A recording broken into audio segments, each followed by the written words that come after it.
Hello, and welcome to a new module, Module 17. Remember, it's a short week. We didn't have class yet, and we won't have class tomorrow. So let's see, day 2, Tuesday, January 19th. First, you'll watch this video, then you'll click Async. You have 2 activities to do. First activity is a Kahoot. The second one is a listening comprehension, similar to the one that you did last time. Okay, so you have the video, you watch the video, and remember to change the speed, and then you answer the questions. And you can show instructions in order to watch it at the same time. That's it for async. Let's go to sync. It's Tuesday, so we have class together.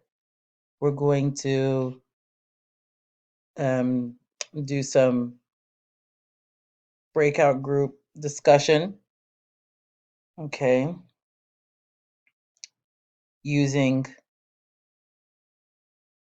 these pictures, okay? That's what you're going to do. You're going to make questions, yes, no questions, and negative statements, all right?